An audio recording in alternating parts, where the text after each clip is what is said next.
உளுந்தூர்பேட்டை அருகே உள்ள மூலசமுத்திர கிராமத்தில் உள்ள விநாயகர் மற்றும் காளியம்மன் கோவிலில் தேர்களை நிறுத்துவதற்காக இடத்தை இடிப்பதற்கு உயர் நீதிமன்றம் உத்தரவிட்டுள்ளது. கள்ளக்குறிச்சி மாவட்டம் உளுந்தூர்பேட்டை அருகே உள்ள மூலசமுத்திரம் கிராமத்தில் விநாயகர் மற்றும் காளியம்மன் கோவிலின் தேர்களை நிறுத்துவதற்காக கிராமத்தில் உள்ள நத்தம் புறம்போக்கு இடத்தில் கிராம மக்கள் சார்பில் தேர் மண்டபம் மற்றும் அன்னதான கூடம் கட்டப்பட்டுள்ள நிலையில் அதனை இடிக்க கோரி தனிநபர் ஒருவர் உயர்நீதிமன்றத்தை அணுகினார்.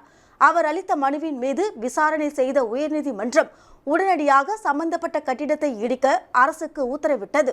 அதன் அடிப்படையில் தற்போது சர்ச்சைக்குரிய அந்த இடத்தை இடிப்பதற்காக வருவாய்த்துறை அதிகாரிகள் மற்றும் உள்ளாட்சித்துறை அதிகாரிகள் உளுந்தூர்பேட்டை டிஎஸ்பி பிரதீப் தலைமையில் 100க்கும் மேற்பட்ட காவல்துறையினருடன் மூலசமுத்திரம் கிராமத்திற்கு நீதிமன்ற உத்தரவின்படி அந்த கட்டிடத்தை இடிப்பதற்கு வந்துள்ளனர். இதில் கிராம மக்கள் அனைவரும் ஒன்று திரண்டு கிராம மக்களின் மத நம்பிக்கைக்கு உட்பட்ட விஷயம் என்றும் நத்தம் புறம்போக்கில் ஊர் பொதுமக்கள் கோவிலுக்காக கட்டப்பட்டுள்ள கட்டிடத்தை யாருக்கும் பாதிப்பு இல்லை எனவும் கூறி அதனை இடிப்பதற்கு எதிர்ப்பு தெரிவித்தனர்.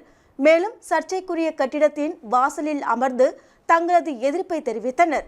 ஒரே இடத்தில் ஏராளமான பொதுமக்களும் நூற்றுக்கணக்கான காவல்துறையினரும் திரண்டு உள்ளதால் அந்த இடமே பரபரப்பாக காணப்பட்டது.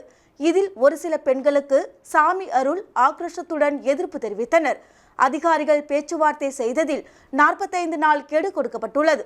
இதைத் தொடர்ந்து அனைத்து பொதுமக்களும் கலைந்து சென்றனர்.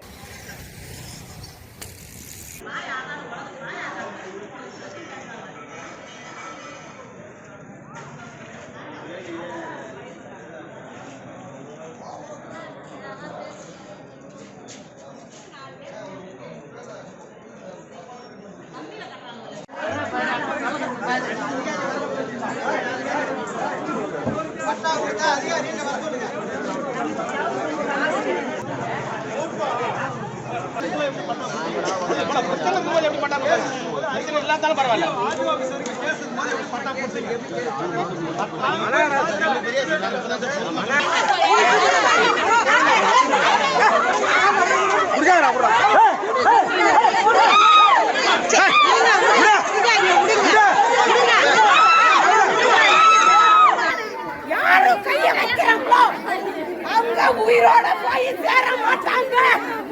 யார் கைய வைக்கிறாங்களோ அவங்க வீட்டுக்கு உயிரோட போய் சேர மாட்டாங்க.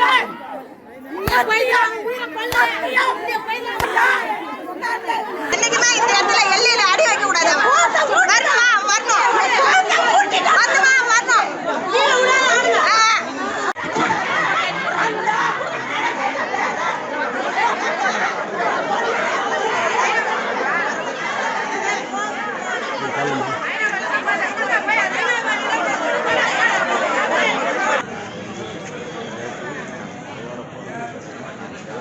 பொதுமக்களை